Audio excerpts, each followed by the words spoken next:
भी शुरू करो। नहीं, श्री अभी ब्रह्मा प्यारे की जय, श्री सतगुरु महाराज की जय, श्री पन्ना धाम की जय, समझ सुंदर साथ की जय। प्रथम लागू दो चरण को, धनिये न छुड़ाइयो छिन, लाख तली लालेड़िया मेरे जीव के जीवन, इन पाँव तले पड़ी रमन, धनी नजर खोलो बातों, पलना वालों निर्कुनेत्रे मेरे जीव के जीवन, मेरे जीव के जीवन। प्रणाम जी सुंदर साथ जी, प्रेम प्रणाम जी। हाँ जी मीना बहन। प्रणाम जी, प्रणाम जी, प्रणाम जी। कारी कामरी रे मोको प्यारी लागे तू, कारी कामरी रे मोको प्यारी लागे तू, सब सिंगार को शोभा देवे, सब सिंगार को शोभा दे, मेरा दिल बांधा तुझ सो, मेरा दिल बांधा तुझ सो, कारी कामरी रे मोको प्यारी लागे तू, तू नाम निर्गुण कहाँ वही, तू नाम निर्गुण कहाँ वही, सब सिरगा सब सरगुण के सिरे, सब सरगुण के सिरे, सब नंग मोती तेरे तले, सब नंग मोती तेरे तले, कोई नाही तुझ पे परे, कारी कामरी रे मोको प्यारी लागे तू, कामरी पहरी ब्रज वधू, कामरी पहरी ब्रज वधू, और सुंदर वर श्याम, और सुंदर वर श्याम, बी पहरी महमाद ने, बी पहरी महमाद ने, और पहरी इमाम, और पहरी इमाम, मोल नहीं इन कामरी को, या खोले न सके कोई, का मोमिन कहे सुले वही, जो रूह अरस की हो, कारी कामरी रे मोको प्यारी लागे तू, रूहल्ला पहरी अंदर, रूहल्ला पहरी अंदर, हुई नहीं जाए, रही नहीं जाए, दुनिया हृदय अंधली, दुनिया हृदय अंधली, सो देखे नजर महेर, कारी कामरी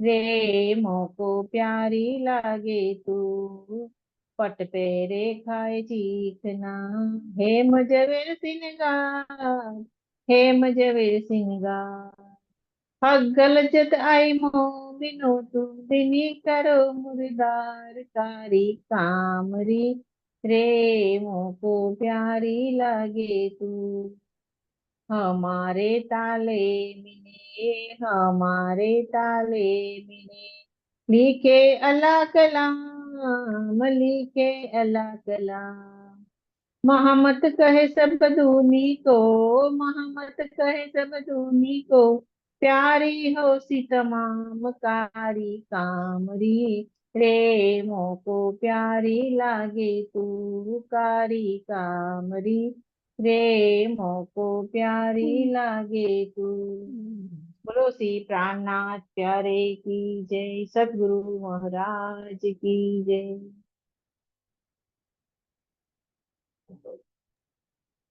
हाँ जी, प्रणाम जी सुंदर साथ जी, सब सुंदर साथ के चरणों में कोटि कोटि प्रेम प्रणाम जी। मीना बहन का बहुत अच्छा, कारी कांवरी रे मोको प्यारी लागे तू। अब हम सब मिलके मीनू जी से किरंतन का वाणी मंथन करते हैं, सब मिलके करेंगे। हाँ जी मीनू आओ। हाँ जी प्रणाम जी। हमारा चल रहा है 93 चौपाई 90 पगा से शुरू करेंगे, चौथा 13 हो। हाँ हाँ जी जी शुरू करते हैं सुंदर साथ जी, आ जाओ। वर्णन चल रहा है परम धाम की लीलाओं का, यहाँ पे भी सोई रसीले रंग भरे, निरखे नेत्र चढ़ाए, सुंदर मुख संकुल की, भर भर अमृत पिलाए। श्री महामती जी के धाम हृदय में विराजमान श्री अक्षराती क्या वर्णन कर रहे हैं कि मुझे ये अनुभव हो रहा है कि श्री राज्य का मुखार बिंद अति सुंदर है और प्रसन्नता की मस्ती से भरपूर है। उनके नेत्र इश्क के रस और आनंद से लबालब भरपूर है। अपने उन नेत्रों से वे हमारी तरफ निहारते हैं और उसमें प्रेम का अमृत भर भर कर हमें पिलाते हैं, अर्थात हमें प्रेम का आनंद देते हैं।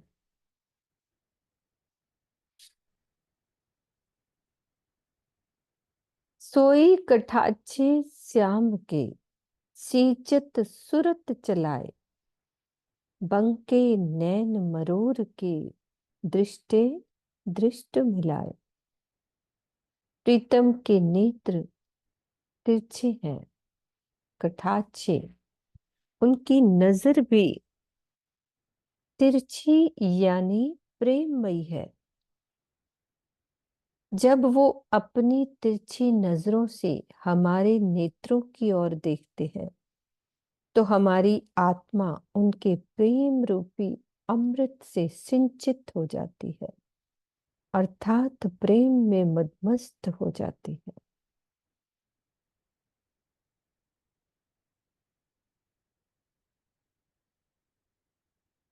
कहा कहूँ सुख साथ को, देखे भ्रकुटी भों चढ़ाए, सुखकारी शीतल सदा, सुख कहा कैसी जुबान।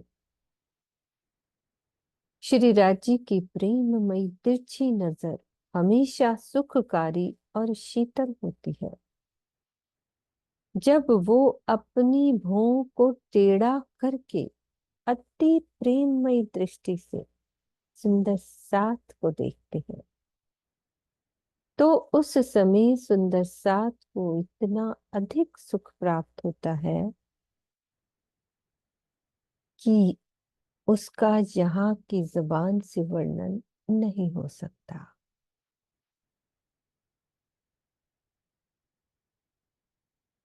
वो आंख बंद करके उस शोभा को दिल में बसाए कि जब धनी तिरछे भौं को, जैसे होता है ना, टेढ़े करके जब सुंदर साथ को देखते हैं प्रेममयी दृष्टि से, तो और भावार्थ में समझा रहे हैं कि दोनों भौं के बीच के स्थान को, है ना, उसको भ्रुकुटी कहते हैं। यहाँ पे इसकी स्थिति वैसे ही होती है जैसे लकड़ी के धनुष के बीचों बीच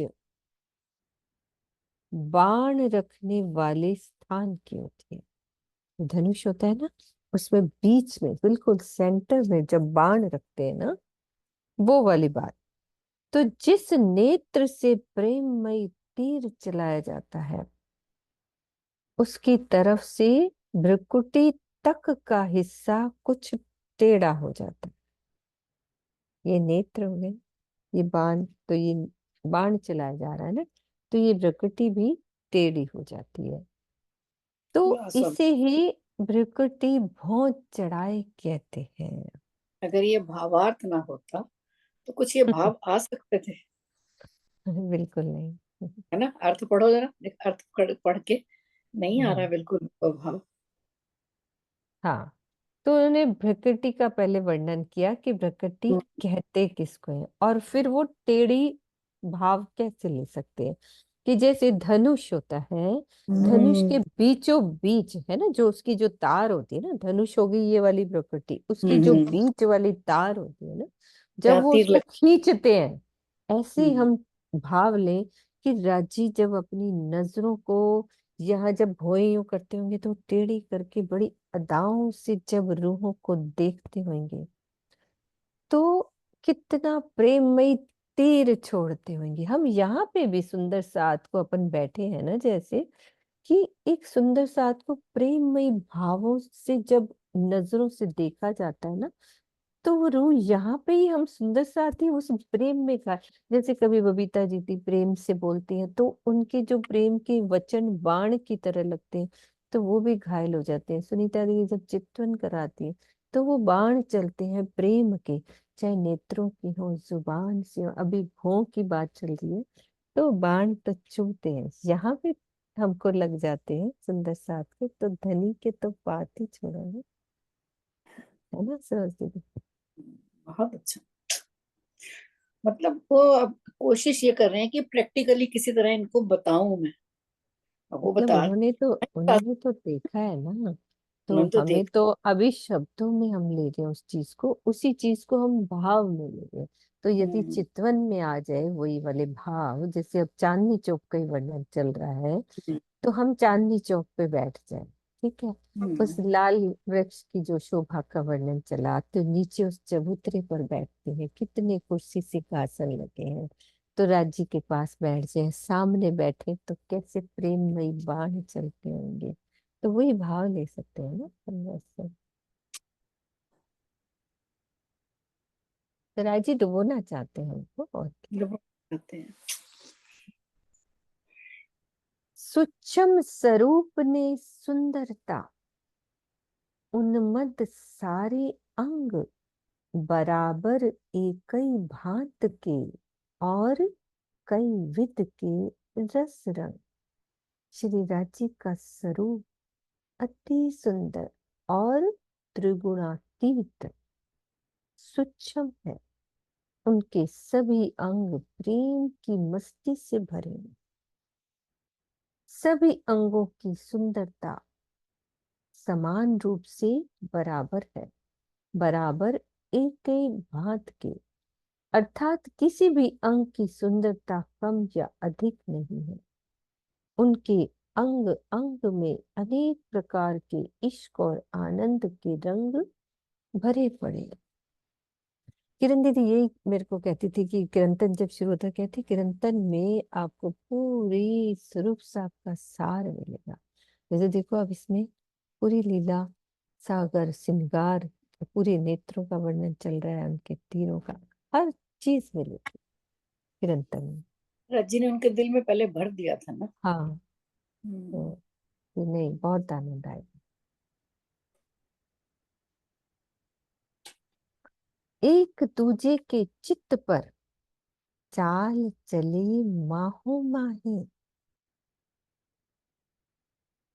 पात्र प्रेम प्रीत के, हास विनोद बिना कछु नाहि। परम धाम में सुंदर सा आपस में एक दूसरे के चित्त के अनुसार ही व्यवहार करता है। प्रेम प्रीति ही इनका स्वरूप है, अर्थात इनके रोम रोम में प्रेम समाया होता है। इनकी लीला में प्रेममयी हंसी और विनोद के अतिरिक्त अन्य कुछ होता ही नहीं है। तो ये हम शिक्षा ले सकते हैं कि परम धाम में हम ऐसे करते हैं। जिस प्रकार यश में बीज रूप से कीर्ति, अहंकार में अस्मिता तथा सौंदर्य में शोभा का अस्तित्व होता है, उसी प्रकार प्रेम में प्रीति का अस्तित्व होता है।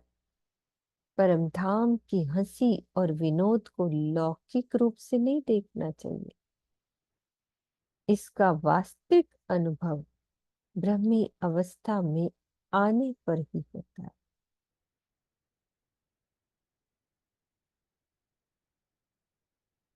हम तो लौकिक भाव से समझ रहे हैं ना, वो कह रहे हैं ये भी बहुत परे की बात है।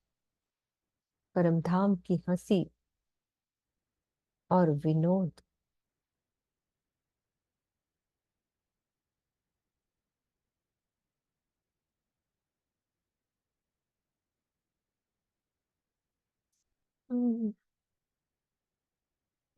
बोई नेक आवे इन घर की, तो अंग निकसे आहे, तो तब ही तत् खिन में पीयूजी पे पहुंचाए।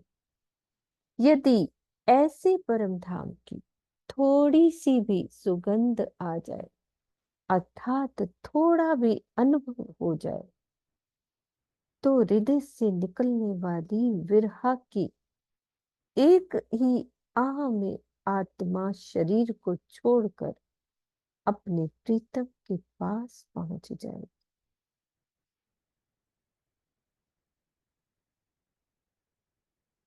यदि परम धाम की थोड़ी सी अनुभूति से विरह में शरीर छूट जाने की संभावना होती है, तो ये प्रश्न खड़ा होता है कि लालदास जी और जुगलदास जी ने परम धाम का इतना विस्तार पूर्वक वर्णन कैसे कर दिया।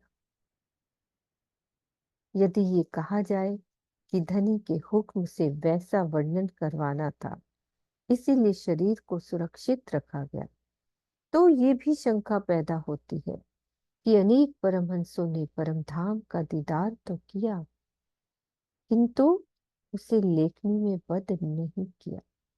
दीदार पाने के बाद भी वे कई वर्षों तक जागनी कार्य करते रहे। तो क्या श्री मुखवाणी की इस चौपाई का इन घटनाओं से विरोध है? वस्तुतः इस चौपाई का मुख्य भाव यही है कि अनंत शोभा वाले परमधाम की जरा सी भी झलक मिल जाने पर आत्मा में विरह की ऐसी अग्नि पैदा हो जाती है कि उसको सारा संसार अग्नि की लपटों के समान कष्टकारी प्रतीत होता है। तो इस चौपाई में विरह की अभिव्यक्ति, विरह की अभिव्यक्ति है, जो विरह की होती है ना अवस्था। तो क्या कह रहे हैं कि ए दो तन तले कदम के आत्म पर आत्म, शरीर का छूटना या न छूटना धनी की कृपा पर निर्भर है। इसका दीदार से कोई विशेष संबंध नहीं है। यदि परम धाम और युगल स्वरूप के दीदार से शरीर छूटने की संभावना हो सकती है, तो परिक्रमा सागर और श्रृंगार ग्रंथ की उपयोगिता क्या? पुनः कीर्तन ग्रंथ के इन प्रकरणों में चितवनी के लिए बार बार क्यों प्रेरित किया जा रहा है? तो कोई इस चीज के लिए घबराए नहीं कि राज्य के दीदार से शरीर छूटेगा। वो एक अलग बात है, अलंकारिक रूप में कही गई है कि जब धनी की अभी हम बात ही कर रहे हैं ना, तो चाहे उसका करोड़वां हिस्सा ही विरहा का दिल में आता होगा, तो एक बार लगता है ना कि हमारा इस संसार से मन हट गया है। जैसे अभी फिलहाल इस टाइम के लिए भी सब कुछ भुला के संसार से मन हटा कर धनी की जो लीलाओं का वर्णन चल रहा है, तो कोई इसमें ये शब्द हमें एहसास में नहीं आए कि हमारा शरीर छूटेगा। उसका भाव अलग है ना बबीता दीदी? मैं पहले भी एक बार स्वामी जी ने बताया है उसमें, अभी हम वाणी जो पीछे पढ़ रहे थे कि शरीर छूटने के, क्योंकि स्वामी जी अपनी चर्चा पे भी बताते हैं ये बात कि बहुत सारे सुंदर साथी ये सोचते हैं कि हम चितवनी करेंगे तो हम तो हमारा शरीर छूट जाएगा, ये घबरा जाते हैं तो हम चितवनी नहीं करते, इस तरह की बात भी वो कहते हैं अपनी चर्चा में।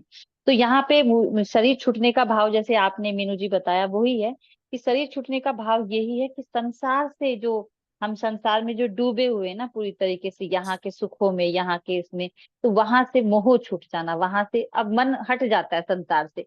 लगता है कि बस धनी के चरणों में ही मन लगा रहे पूरे समय, उन्हीं से प्रेम करते रहे, उन्हीं की बातें करते रहे, उन्हीं की बातें हमारी कानों में पड़ती रहे, वही स्वाद आता रहे पूरा दिन 2400 घंटे। बस कोई धनी के बारे में चाहे अंदर से ही प्रेरणा मिलती रहे, कुछ हल्की हल्की सी मीठी मीठी सी कुछ बातें अंदर से। कितनी बार बैठे बैठे हम मुस्कुराते रहते हैं कि हाँ कुछ बात वाणी की याद आ जाती है। तो और कई बार मुझे मीनू जी ऐसा लगता है कि हम जो जो ये पढ़ रहे हैं इस समय यहाँ पर, हम सब अपने कमरों में बैठे हुए यहाँ पर।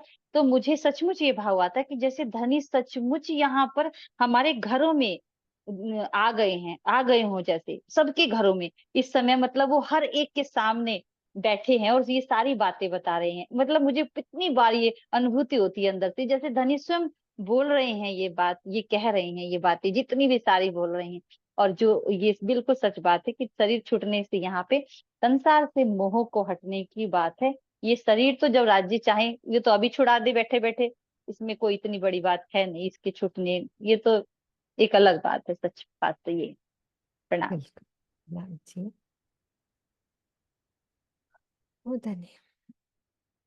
याद करो जो मांगिया, धन्य खेल दिखाया कर हेत।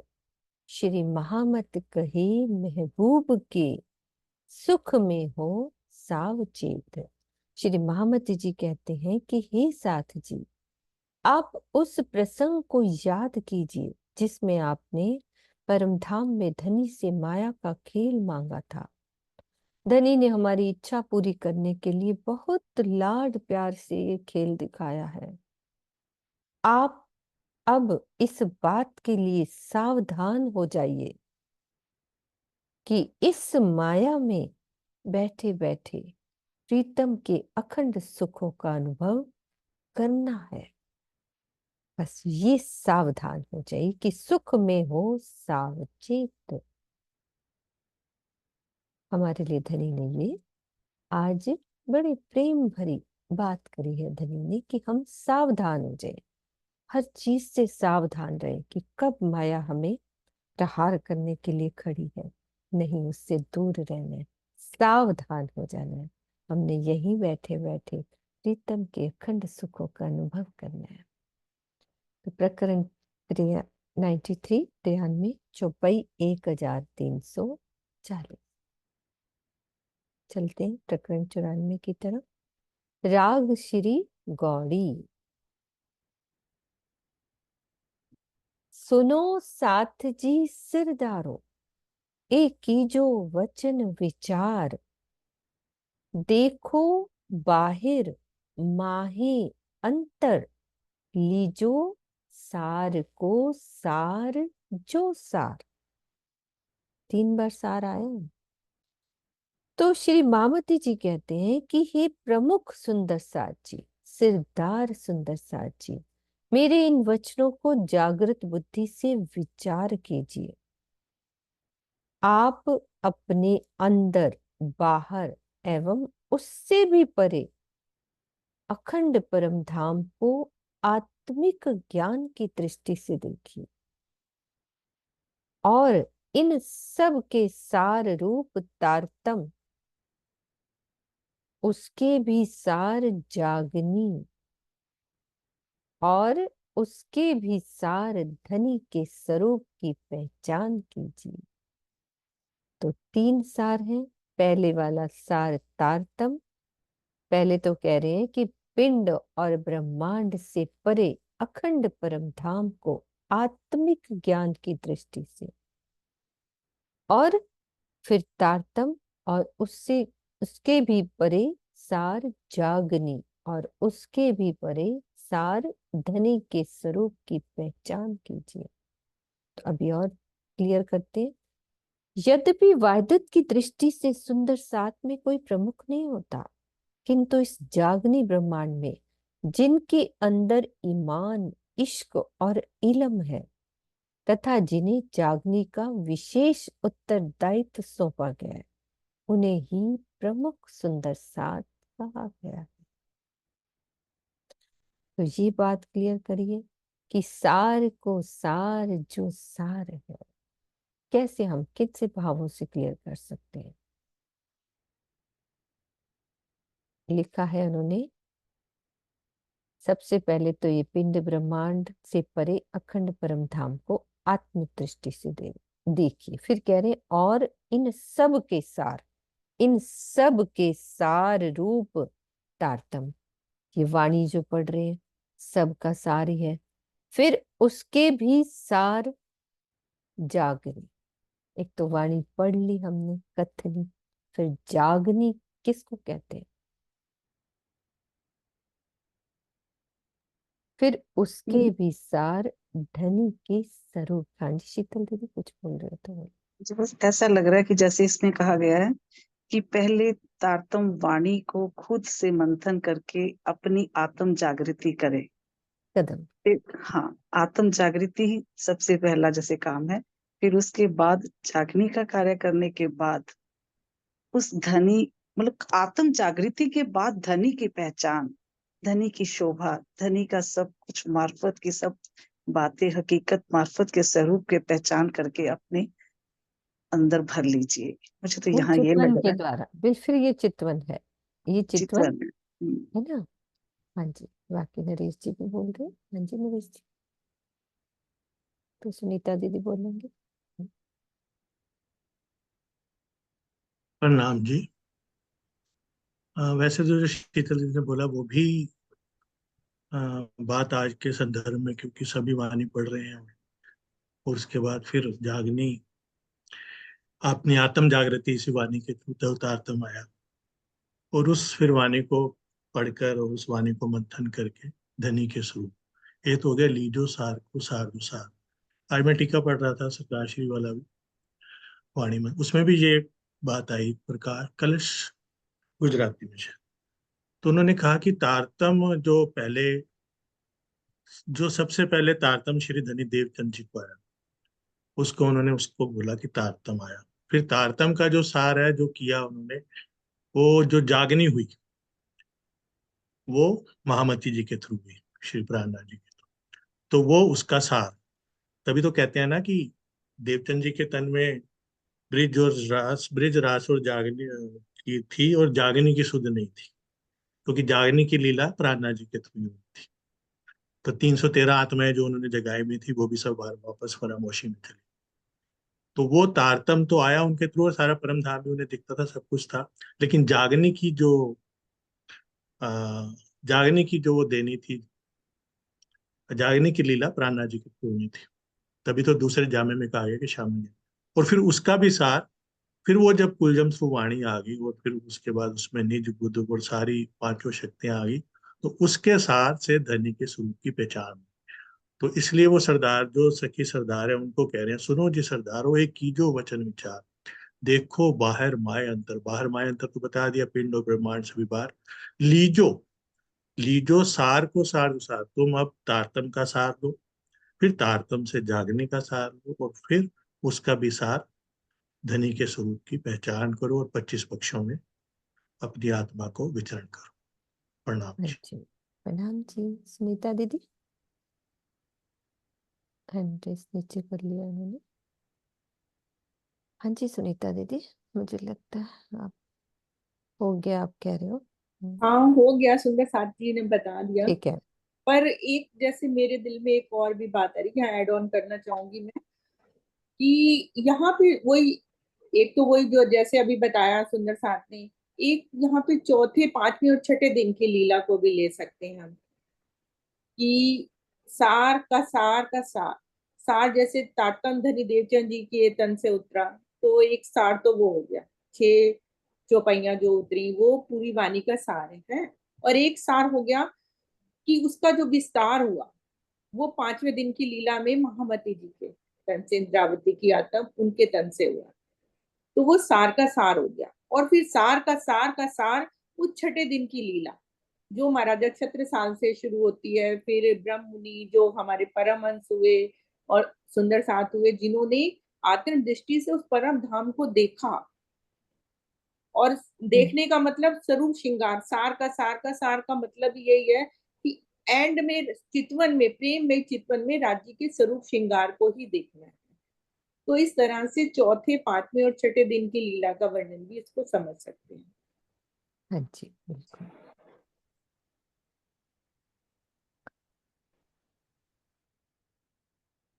सुंदर बाई कहे धाम से, मैं साथ बुलावन आई, धाम से ल्याई तारतम, करे ब्रह्मांड में रोशनाई।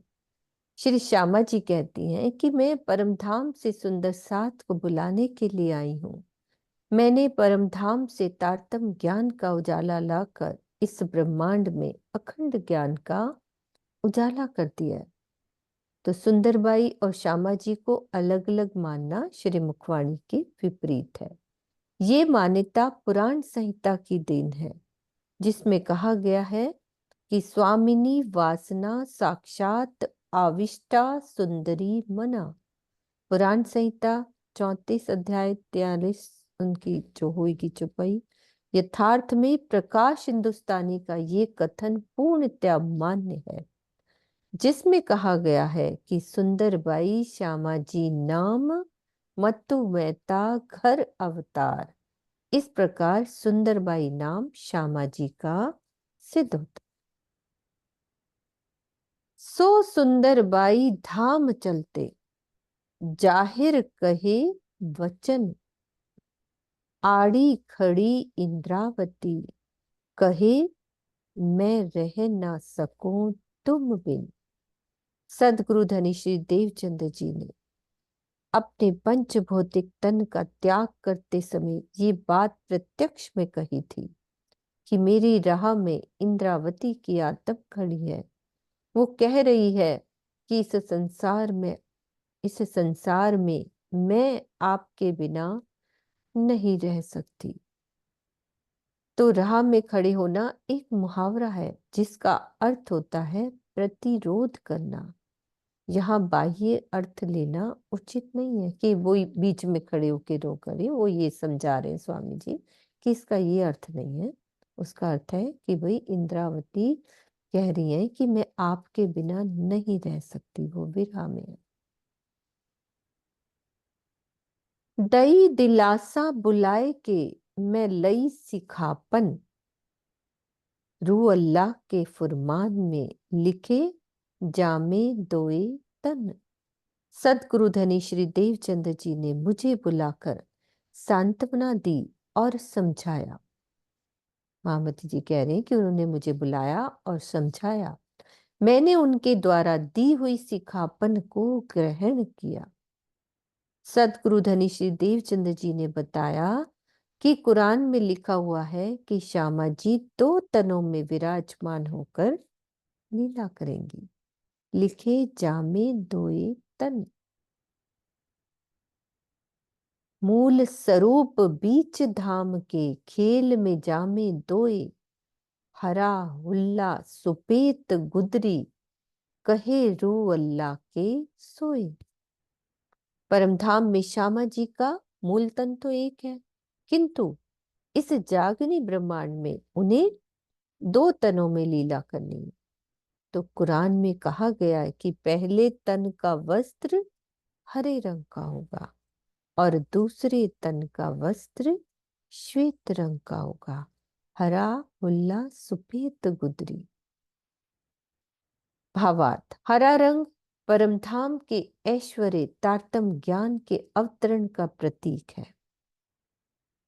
परमधाम के ऐश्वर्य तारतम ज्ञान का प्रतीक है। श्री इंद्रावती जी कहती हैं कि बहुत धन ल्याए धनी धाम थे, विद विद को प्रकार, सो ए सब मैं तो लिया, तारतम सब में सार। कलश हिंदुस्तानी का है, तो इस चौपाई को अपन निकाल लेते हैं। एक बारी शीतल दीदी आप वर्णन कर दो, मैं निकालती हूँ। कलश हिंदुस्तानी प्रकरण 23। आप पहले अनम्यूट करो। हाँ जी, इसमें श्री मामती जी कहते हैं कि धनी देवचंद जी धाम से यानी परम धाम से अक्षातीत के हृदय से बहुत धन ले आए। यानी तारतम जो कुंजी आई ये धन है एक तरह का। जो 6 चौपाइयों का मंत्र आया वो सबसे बड़ा धन था। विद विद को प्रकार, कई प्रकार का मतलब धन लेके आए, क्योंकि उन्होंने एक चाहे वाणी नहीं उतरी थी लेकिन परम धाम के 25 पक्षों को भी उन्होंने देखा था और उनका भी वर्णन किया था। ये है विद विद को प्रकार। सो ए सब मैं तोल्या, तारतम सब में सा।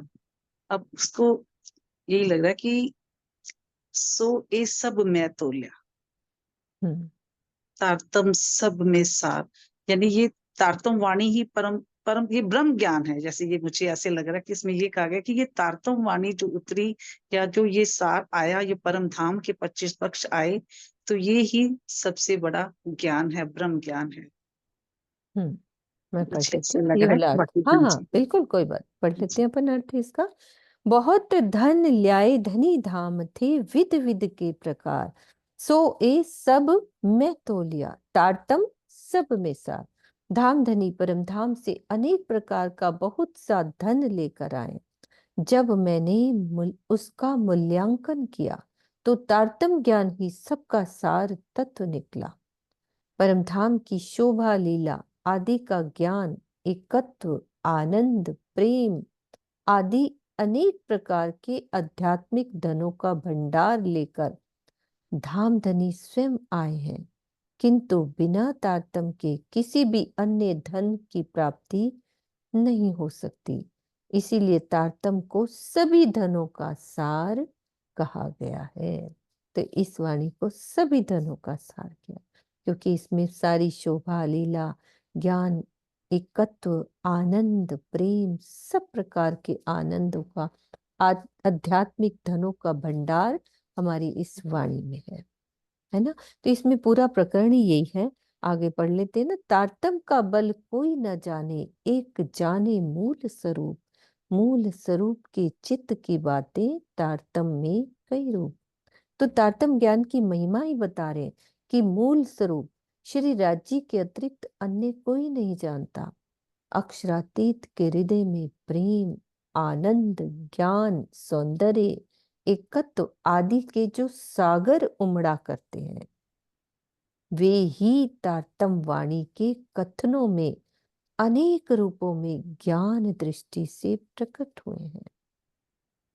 क्योंकि दीदी सबने जब दूसरे धर्म ग्रंथों में उसको कह दिया ना कि शब्दों से परे हम वर्णन नहीं कर सकते, एक हमारी तारतम वाणी है जिसमें परम धाम के तत्व को, परम धाम के आनंद को, प्रेम को इन शब्दों में श्री महामती जी ने ला दिया कि हमारे सुंदर साथ की कुछ हृदय में वो बात अंदर चली जाए।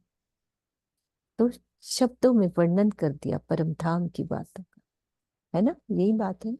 यही है, यही लग रहा है जी। ठीक है, जो भाई आगे लेते हैं। अब कह रहे हैं कि एक तो ये हरे की बात करी। हरा क्या क्या मतलब हुआ कि पहले तन का वस्त्र हरे तन का होगा, दूसरा तन वस्त्र श्वेत का होगा। हरा तन होता है परम धाम के ऐश्वर्य, तारतम ज्ञान के अवतरण, अवतरण हो गया ना, तो परम धाम का ऐश्वर्य हो गया। अब कह रहे हैं इसी प्रकार श्वेत रंग ज्ञान की पूर्णता का प्रतीक है।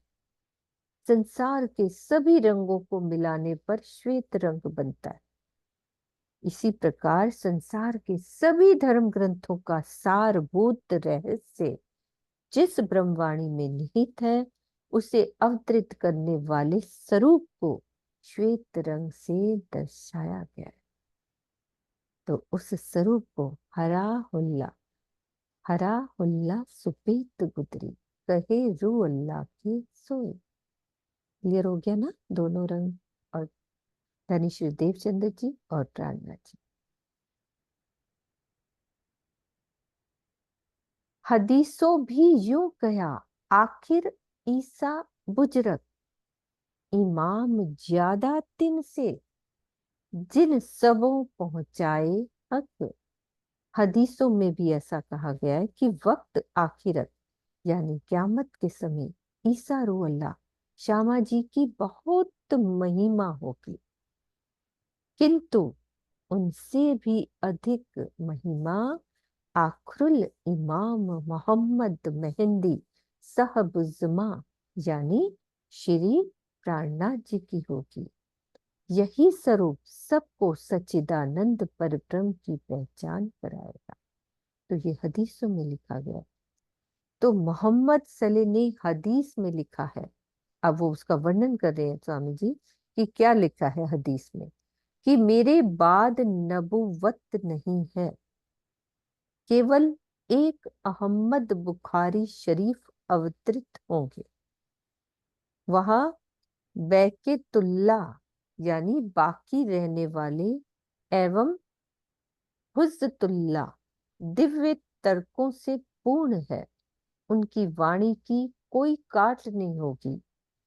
वही इस्लाम में फैली बुराइयों को दूर करके दीन को ताजा करके नई से सिरे से खड़ा करके सारे धर्म संप्रदायों का एकीकरण कर देंगे।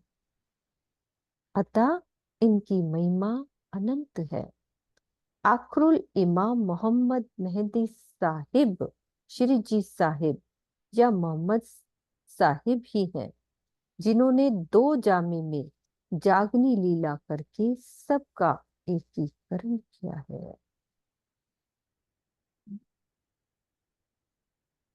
है ना? क्लियर हुआ? चांद दीदी है हमारे बीच में। चांद दीदी बोलती है सर। चित्रा, आप कुछ बोलना चाहोगे? चांद दीदी। जी हाँ जी। प्रणाम जी सुंदर साथ जी। सब कुछ स्पष्ट ही कह दिया उन्होंने कि सब कुछ पहले तन से होगा, फिर दूसरे तन से सब कुछ ही जाहिर कर दिया उन्होंने।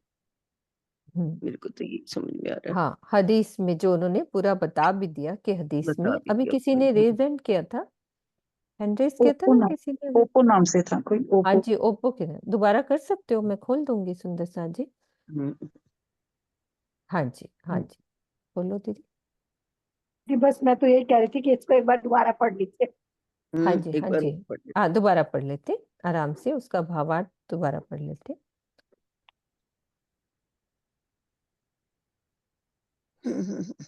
ठीक है, भावार्थ पढ़ते। हाँ जी। हाँ भाई, उनकी पहले ईसा रूह अल्लाह की महिमा बहुत होगी, ये कह दिया, हदीसों में लिखा है। फिर कह रहे हैं कि उससे भी अधिक महिमा आखरुल इमाम मोहम्मद मेहदी साहिब श्री प्राणनाथ जी की होगी। ये यही तो स्वरूप, ये क्लियर हो गया ना? अब भावार्थ पढ़ते हैं कि मोहम्मद सल्लल्लाहु अलैहि ने हदीस में कहा कि मेरे बाद नबूवत नहीं है, केवल एक अहमद बुखारी शरीफ अवतरित होंगे। वह बैकेतुल्ला यानी बाकी रहने वाले एवं हुज्जतुल्ला दिव्य तर्कों से पूर्ण है। मतलब प्राणनाथ जी की बात बता रहे हैं कि वहां तर्कों से वो पूर्ण है। उनकी वाणी में हर बात का जवाब होगा। उनकी वाणी की कोई काट नहीं होगी कि इस बात को काट के कहीं नया अर्थ दूसरी वाणी में निकलेगा, नहीं।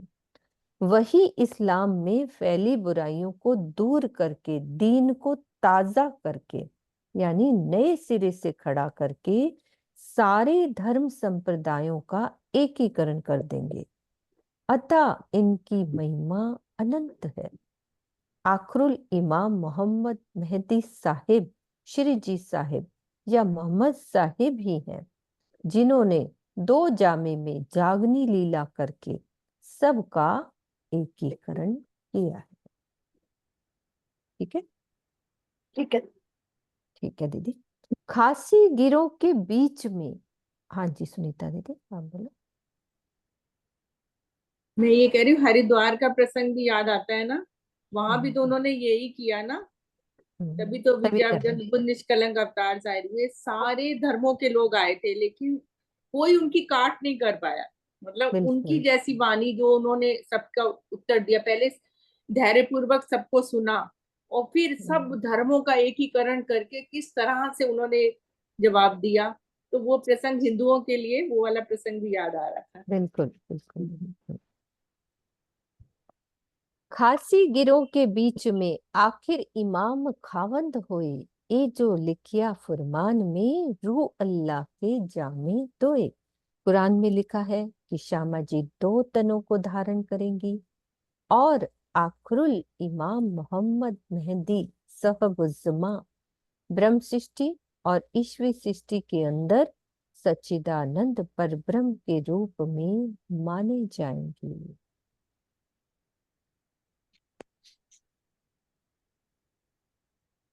खासी गिरोह के बीच में आखिर इमाम खावंद हुए।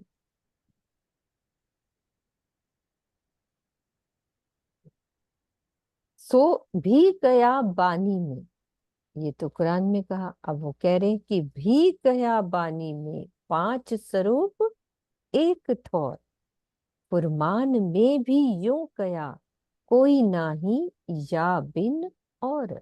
वाणी में भी ये बात कही गई है कि धनी की 5 शक्तियां कौन कौन सी? जोश, धनी जी का जोश, श्यामा जी, अक्षर ब्रह्म, जागृत बुद्धि तथा हुक्म के रूप में धनी की आवेश शक्ति एक ही तन श्री इंद्रावती जी के अंदर लीला करेगी।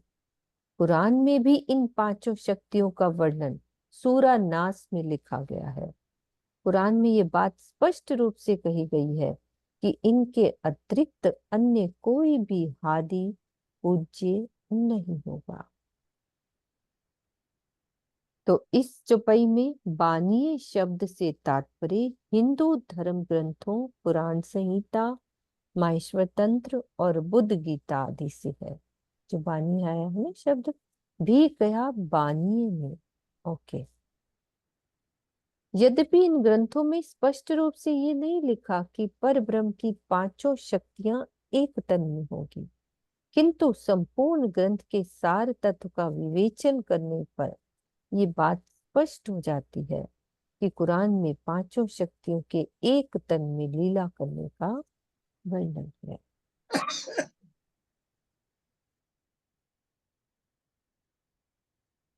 कहे सुंदर बाई अचरातीत से खेल में आया साथ, दोए सुपन ए तीसरा देखाया प्राणनाथ।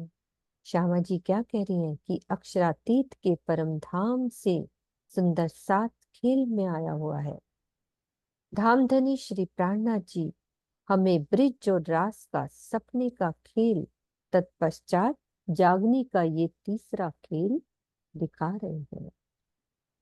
तो ये जिज्ञासा होती है कि जागने का ये ब्रह्मांड भी तो ब्रिज की तरह काल माया का है, फिर भी इसे जागनी लीला से जोड़ते हैं, जबकि योग माया के अंदर होने वाली अखंड रास लीला को स्वप्न की लीला क्यों मानते हैं?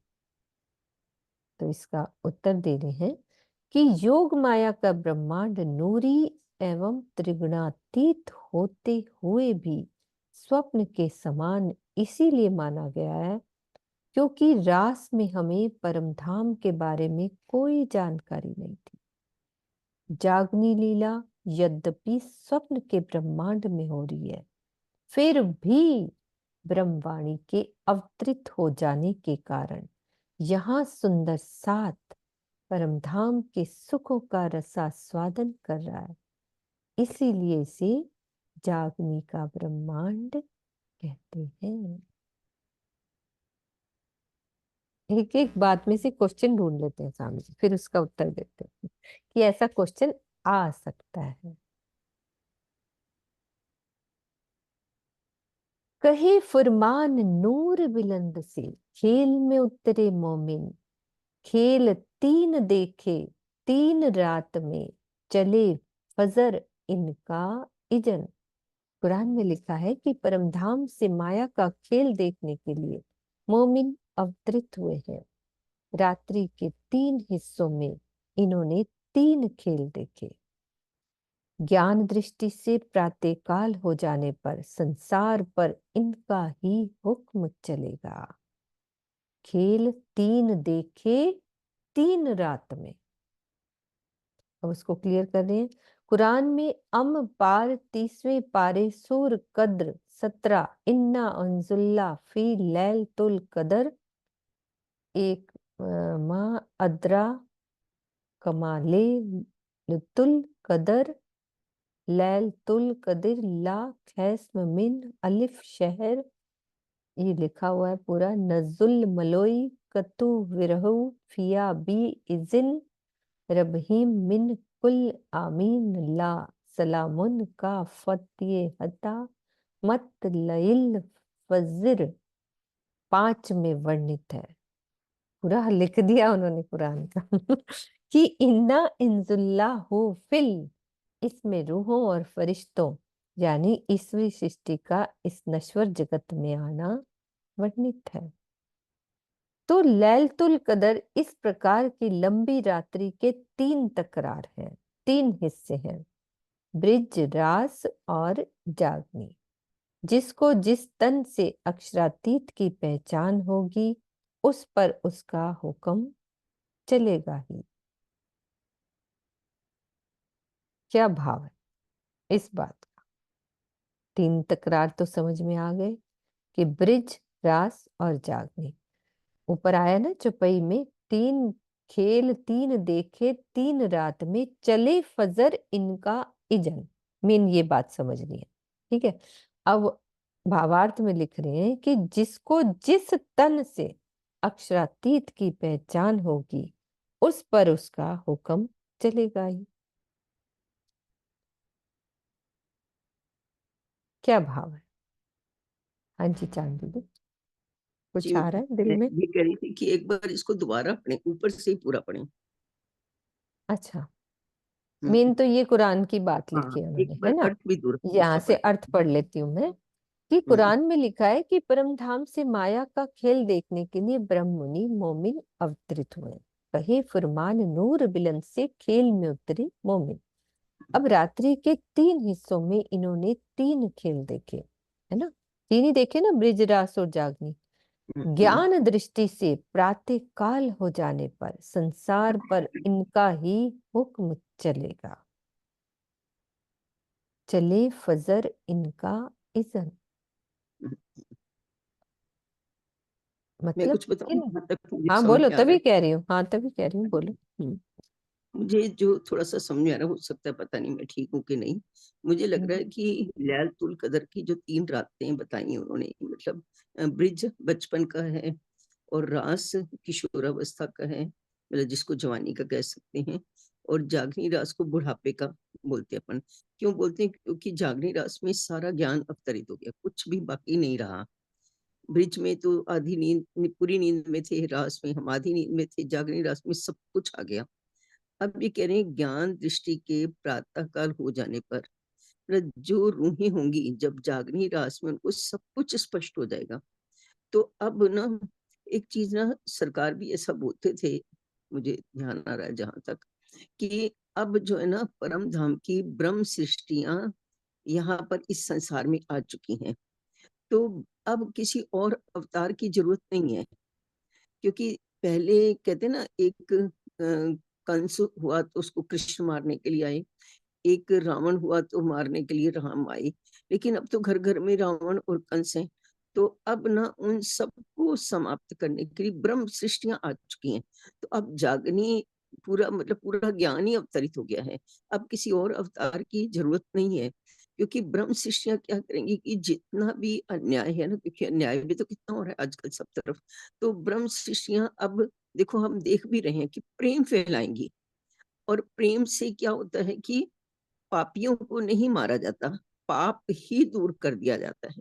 पहले कहते थे ना कि जैसे कृष्ण कहते थे कि मैं उनका धर्म की रक्षा करने के लिए और पापियों का विनाश करने के लिए आऊंगा।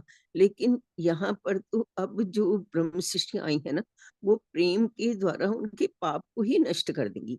तो इसलिए अब किसी और के आने की जरूरत नहीं है, आवश्यकता नहीं है। नहीं तो लोग कहते हैं ना कि इतना अन्याय हो रहा है, अब अवतार क्यों नहीं हो रहा? क्योंकि अब अवतार की जरूरत ही नहीं है ना। अब पूरे विश्व में ही जब प्रेम फैल जाएगा, तो सबके हृदय से तो पाप अपने आप ही दूर हो जाएंगे। इसलिए उनकी महिमा, ब्रह्म मुनियों की महिमा सबसे ज्यादा है। मुझे थोड़ा सा हम्म। जो समझ में आया इसमें, भाई इनका ही हुक्म चलेगा, है ना। इनका ही हुक्म चलेगा, इनकी महिमा सबसे ज्यादा है। हाँ जी चित्रा। क्योंकि सबको खंड भी तो यही करेंगी ना, अब तो सबको मोक्ष ही मिल जाना है। सबको हम्म। ही, चाहे कोई बुरे भी होंगे उनको भी मोक्ष मिल जाना है। तो कहते हैं ना कि इस राजी बोलते हैं कि ये वाला पूरा जो ब्रह्मांड है, ये तो बहुत ही इसकी महिमा है। सबको सबको जो ब्रह्म मुनि इतने टाइम से, ब्रह्म मुनि नहीं मतलब जो योगी ऋषि इतने टाइम से मोक्ष की डिमांड कर रहे थे, किसी को मोक्ष नहीं मिल रहा था, अब तो सबको ही मोक्ष मिल जाएगा। ये ब्रह्मांड ही ऐसा विशेष हो गया, क्योंकि यहाँ पर उनके ब्रह्म मुनि, उनकी रूहें आई हैं, इसलिए इनको ये पुरस्कार तो मिलना ही मिलना है। इससे उनकी महिमा सबसे ज्यादा होगी। जैसे अपन लोग पढ़ते नहीं वाणी में कि हम सबके जीव भी सत्स्वरूप की पहली बहिश्त में जाकर के बन हाँ जाएंगी, और जी। नीचे वाली जो बहिश्ते हैं वो हमारी इन जीवों के ही गुण गाएंगी कि देखो ये लोग हुक्म आए तो हमें चलेगा। देखो हुक्म चलेगा इनका। हाँ जी चित्रा। राम जी, अभी जो लास्ट में चांद कमल आंटी ने बोल दिया वही मेरे दिल में आ रहा था कि असली फजर तो न्याय के दिन वाली लीला ही है ना, कि वो लिखा है ना, अंधेरे से प्रातःकाल की ओर।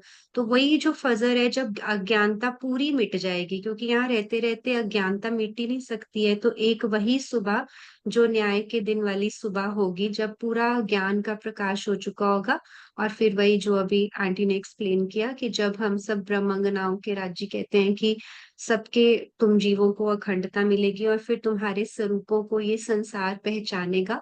तो उसी को शायद से हुक्म की फॉर्म में लिखा है राजी ने, कि तुम्हारा मतलब ऐसे कहना वो लगता है कि भाई हमारा हुक्म चलेगा, ऐसा वाला भाव नहीं आ रहा, पर मुझे लग रहा है कि ये वही बात है जो अभी अच्छे से एक्सप्लेन करी थी आंटी ने, हाँ कि असली बिल्कुल। फजर के दिन तो वही होगा जो सुबह प्रातःकाल उसी को कहेंगे, क्योंकि 3 तकरार के बाद फजर वही होगी, बृजरास और चांदनी के बाद। प्रणाम जी। जी हाँ जी नरेश जी।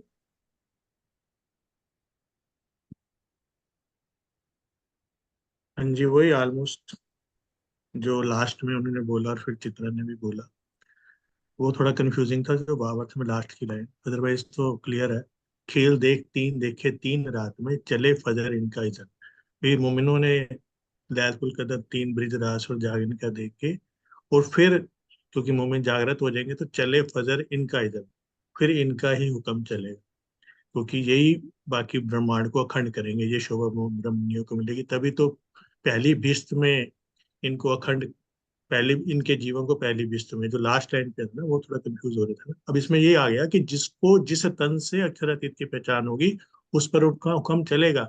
यानी कि ब्रह्म सृष्टियां जब इस जीव सृष्टि, और जहाँ के हम कहते हैं ना कि हम प्राणनाथ जी के साथ ही आए हैं और अपना पूरा ज्ञान बता रहे हैं, कल को कोई ये ना कहे कि हम आए थे और बताया नहीं। क्योंकि इन जीव सृष्टि और जिन सबको जो आठवीं विश्व में खंड हो गए, इन सब को ब्रह्म सृष्टि ही जगाएगी और खंड करेगी और कायम करेगी। तभी तो पहली विश्व में इनके जीवों को पूजा जाएगा। तो इसलिए लिख दिया कि जिस तन से अक्षरातीत की पहचान होगी, यानी कि ब्रह्म सृष्टियों के जीवों से पहचान होगी, तो उस पर उनका हुक्म तो चलेगा ही। तो इसलिए ब्रह्म सृष्टि बिकम्स ब्रह्म समान। तभी तो कह देते हैं कि राज्य ब्रह्म मुनि को ब्रह्म समान कह दिया गया, क्योंकि अल्टीमेटली पूरे ब्रह्मांड की अखंड इन्हीं से होना। तो इस आखिरी लाइन का मीनिंग फिर ये निकला, इसलिए इनका ही हुक्म चलेगा।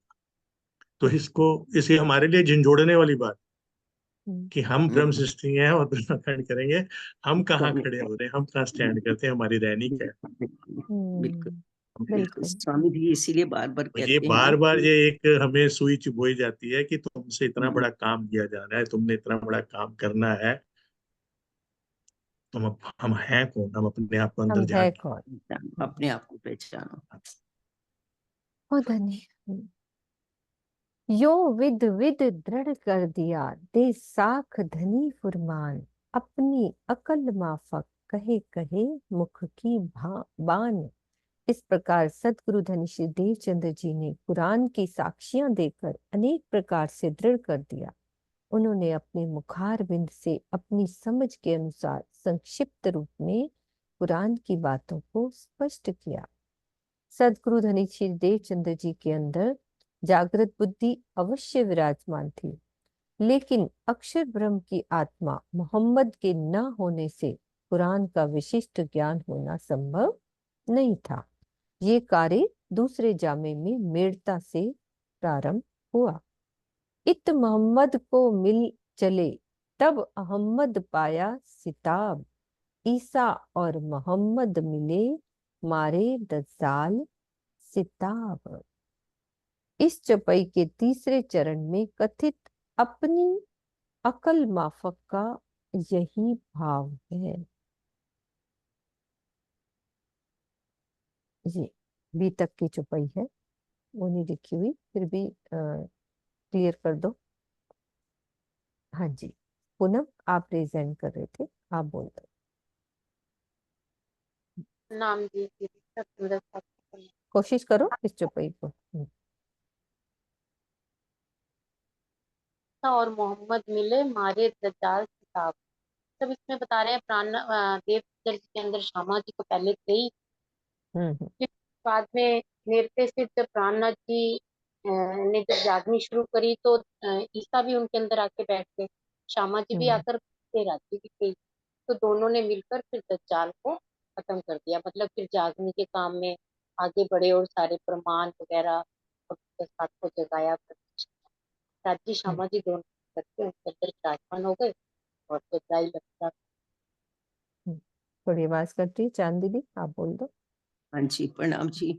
सुंदर सर जी, इसमें शायद ना कुरान के भी जो ज्ञान अभी तक नहीं आया था ना, था तो सही, उनके अंदर धनदेव चंद जी के अंदर सारी शक्तियां तो थी, लेकिन कुरान का जो ज्ञान था ना वो बेड़ता में सिर्फ प्राणनाथ जी के जामे को ही खुला, उनको ही पता चला था। तो वही वो कह रहे हैं कि ईसा तो थे उनके अंदर, लेकिन अब कुरान का ज्ञान भी आ गया।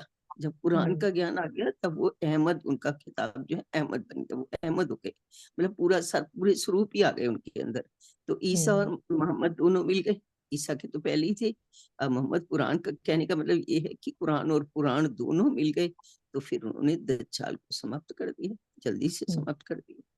मतलब यहाँ पर ईसा श्यामा जी के लिए आया है और महमद मोहम्मद मतलब अक्षर की आत्म अक्षर मोहम्मद आतम साहब का। के लिए। तो अक्षर की फिर आत्मा के लिए, जब हाँ। अक्षर की आत्म और ईसा श्यामा जी के अंदर आ गए, वो जो मेड़ता से होता है सबको बताइए, तो अहमद पाया खिताब, तो वो अहमद हो गए। और फिर मारे दज्जाल से ताब, क्योंकि अब पांचों शक्तियां अंदर आके विराजमान हो गई है श्री प्राणनाथ जी के, और फिर दज्जाल को जल्दी जल्दी उन्होंने काट देना है अब जागने की राह पे चलने के लिए।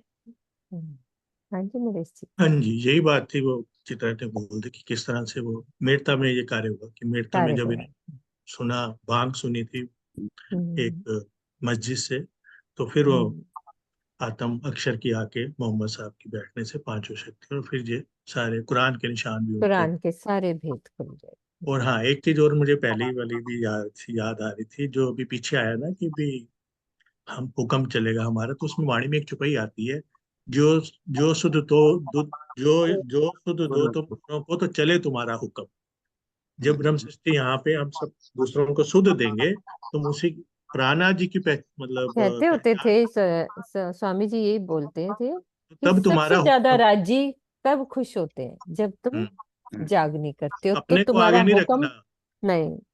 हमें उनकी सुध देनी बस, तो तुम हाँ, ऑटोमेटिकली तुम्हारा फिर वो वो हुक्म फिर चलेगा। ऑटोमेटिकली हो जाता है। वो कहते तुम यदि किसी एक को भी राज्य की बारे में बताते हो ना, तो सारी दुनिया पे तुम्हारा हुक्म ऑटो, तुम्हारे मुख से जो बात निकलेगी पूरी हो जाएगी। राज्य लेकिन इतना पहले खुश हो जाते हैं। धनी को आगे रखो। नहीं नहीं, वो तो जागनी तो उन्हीं की, उनका ही जाहिर करेंगे तो वो तो आगे ही होंगे ना, हाँ, उनको जाहिर ये करने, खुद चौपाई को भी नहीं है जाहिर वाणी में। करना। हाँ, खुद को जाहिर नहीं करना, हाँ हाँ, राज्य को जाहिर करेंगे तो तुम्हारा हुक्म चलेगा। बड़ी प्यारी चुपाई लगती, पूरी हाँ। बोली नहीं जा रही। मेरे को बाकी दो बस चरण याद आए हैं, हाँ, याद नहीं। जो सुध दो तुम औरों को तो चले तुम्हारा चले हुक्म। तुम्हारा हुक्म। हाँ, ठीक है। ठीक है सुंदर सा जी, चुपई दोहराते हैं फिर, टाइम हो गया हमारा। हाँ नरेश जी, आप दोहरा दो, आपका खुला हुआ। यही वाली है ऊपर वाली? हाँ, यही वाली अपन कर रहे थे ना। नहीं, ये यही हाँ हाँ हाँ जी, हाँ जी, यही ठीक। वाली यही हाँ वाली जी। दोहराते हैं ना। हाँ। यो विद विद दृढ़ कर दिया, दे साख धनी फुरमान, अपनी अकल माफक, कहे कहे मुख की बान, कहे कहे मुख की बान। बोलो श्री प्राणनाथ प्यारे की जय, बोलो श्री सतगुरु महाराज की जय, बोलो श्री पन्ना धाम की जय, सर्व सुंदर साथ की जय। सबको प्रणाम।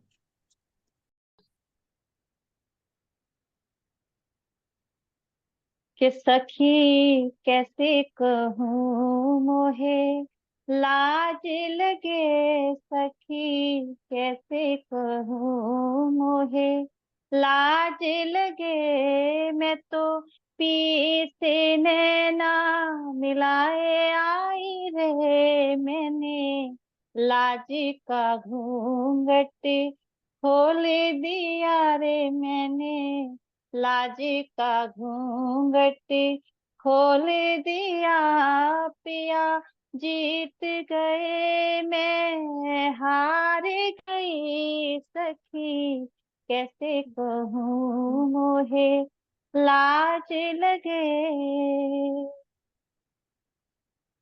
अब आओ पिया आ भी जाओ, अब आओ पिया आ भी जाओ, सुंदर मुखड़ा दिखला जाओ, सुंदर मुखड़ा दिखला जाओ, मेरा हार श्रृंगार सब तुम हो पिया, मेरा हार श्रृंगार सब तुम हो पिया, मैं तो सब कुछ तुम पे वार दिया सखी, कैसे कहूँ मोहे लाज लगे सखी, कैसे कहूँ मोहे लाज लगे। मैं तो पी से नैना मिलाए आई रे, मैंने लाज का घूंघट खोल दिया रे, मैंने लाज का घूंघट खोल दिया, पिया जीत गए मैं हार गई सखी, कैसे कहूँ मोहे लाज लगे। सलाम जी।